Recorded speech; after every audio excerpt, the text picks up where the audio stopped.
everybody, it's Caroline here and welcome to this lesson in Mindful Memory Keeping Abundance. And this is where we're going to be putting together a 12 by 12 page honouring the abundance in our environment. And I have chosen to do a page that is looking at and focusing on my new studio at the bottom of my garden in my summer house. So I've got 3 photos printed at 3 by 4 size. I've actually left a little white border on each of those just to help because there's a lot of white on in these photos. And I'm going to be working with some new products, some simple stories products and a sticker book from Flea Market, and also I've pulled in some stash. One of the things that I am challenging myself to do as part of this workshop is to look at the abundance in my scrap room and include products from my stash, because I've got a lot of scrap papers, etc., and I keep them all. So I'm going to be making sure that for each of my projects I pull in some new product, but also some older products that I've just got sat there. So I've got a sketch put together for the layout that's going to come together in these videos. So if you'd like to join in, that's down in the assignments as an extra challenge. So I'm going to put things onto fast forward, speed things up and do a little voiceover, and you can see this one and how it comes together. Okay, so the sketch for this one includes lots of layers of pattern paper. One of those is a bold pattern and it sits upon a 12 by 12 full sheet of paper as the background paper. So I want to include this gorgeous floral as my bold pattern, and I'm trying to decide between this pink or this kind of minty green as the matte for my photos. Both of them worked really, really well, but I will decide to go with the pink. And then that bold patterned floral there, I was thinking about having it as my full background sheet, but I've decided to cut it down because it is quite a bold pattern and have that as one of the smaller background, smaller layers in the background, with the paper mat on top and the photos on top of that, and then a stack of coordinating papers from my scraps layered up between that and the pattern that I will have in the background. So at this point I'm planning on having this more of a doodle floral as my background piece of paper, so the full 12 by 12 sheet, but I will decide pretty quickly that it is a little bit too much of a too different a floral for the page. It matches well in terms of colour, but the floral that is in that gorgeous sheet from the Simple Stories Flea Market collection is just a slightly different type of floral, and I really love that one. I want that one to be to really stand out on this page because the colours match so well with the photograph. So in a moment I will switch out that 12 by 12 background piece for a grid style, more simple 12 by 12 sheet, which enables me to bring in some different patterns in my layers.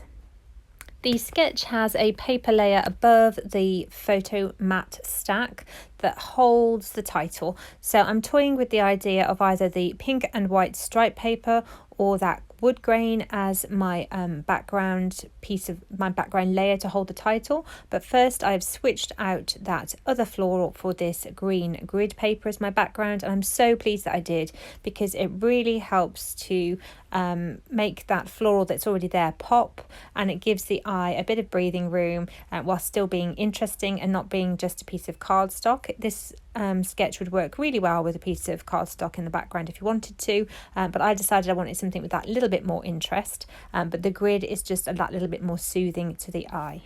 I'm choosing to follow the sketch quite tightly in this layout, so what I'm doing here is just pulling in all of those scraps from my stash and just moving them around, seeing which ones I like the look of. I'm just putting one strip of adhesive on the back of the stack of papers that I've got at the moment. Everything is very lightly tacked down because my scrapbooking style is that I move things around a lot. I'm going to be lifting these papers up quite a few times, trimming them down, moving things. I think I do switch out some of the papers as well. It's just the style that I use, which is why I tend to just use one strip of adhesive at first, get everything into a position that I like, and then I go back in at the end and add add lots more adhesive so that everything is secure. There is a 3x4 card on the sketch to hold the journaling, and I'm adding that in on the same place as it is on the sketch here on the top left of the photos, but I am deciding that I'm going to switch out that pink and bring in this wood pattern instead, because it's just a slightly different darker, more neutral tone. I've decided that I want to have that as the basis for my embellishment clusters, and although on the sketch I think there are 3 embellishment clusters, I'm going to bring in 3 main ones and an additional 4th, and I'm going to use these neutral wood grain. It's almost like a plank, a wooden floor print. I'm going to use those as the areas on the layout to hold my embellishment clusters. Here's where I talked about going back in afterwards when I've decided on the position of all of the papers, adding lots more adhesive, and I'm going to stick this down. I'll fiddle around a little bit but get it down onto the background so that I can add my title in a moment and start building up those embellishments.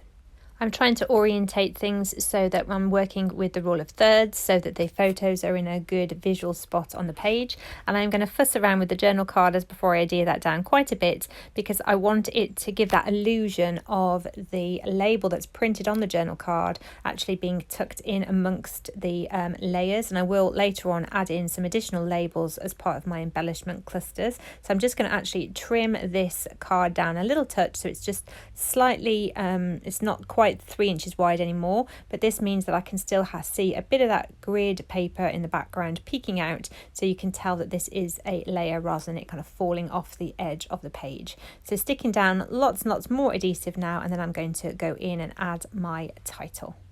I had originally intended to follow the sketch quite tightly in terms of the title and just have one line, but when I came to put it down, I decided to use 2 colours of the same Doodlebug Alpha and just extend the title a little bit up onto that middle piece of paper in the paper stack, and I'm glad that I did.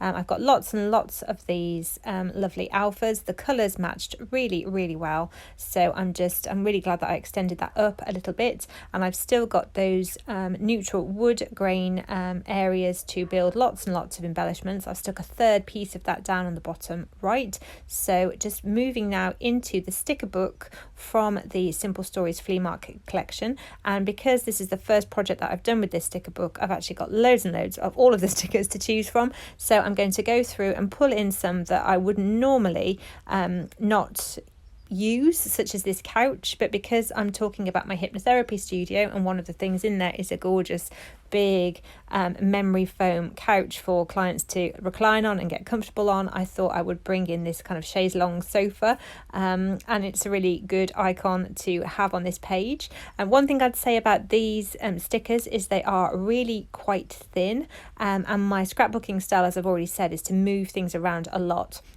I tend to just lightly tack things down and move them around with my tweezers, but they're very thin, but they're quite sticky, so once they're down it's difficult to lift them without tearing them. So I'm just trying to be really, really delicate with everything and just lightly tacking things down, while still enabling myself to move things around as much as I like to. Sometimes my style of embellishment can be quite minimalistic, but because I'm focusing in this class on abundance, I wanted to really enjoy the abundance of stash that I have as well, and that is why I decided to use this full sticker book and just go a little bit crazier than I normally would and add in different icons, a few extra layers, because I've got them and I like them. I love the colours, they match the colours of the photo really well. So what I wanted to do was celebrate the abundance that I have here with these stickers and get those onto the page. When I'm working on embellishment clusters, I do like to layer things up, so have patterns in the background, layer things up so that the stickers, etc. touch each other. And I was planning on working, as I said, in a visual triangle, an embellishment cluster up in the top left, under the journal card and over on the bottom right, but I add in a 4th embellishment cluster, just a very small one above the title on that wood, that plank of wood paper, just to spread things around. I'll also add in, as you'll see, some enamel dots. And here is the finished layout. I've added a trio of enamel dots in each of those embellishment clusters, just as a little bit of something different, a bit of a different texture, and I absolutely love this project. I love the colour scheme, I love the papers, really happy to have this in my album, celebrating the abundance in my environment, which is this beautiful sanctuary at the bottom of my garden where I get to work every day and enjoy helping people and just enjoy being in that space. So thank you so much for watching, and let's move on to the next lesson.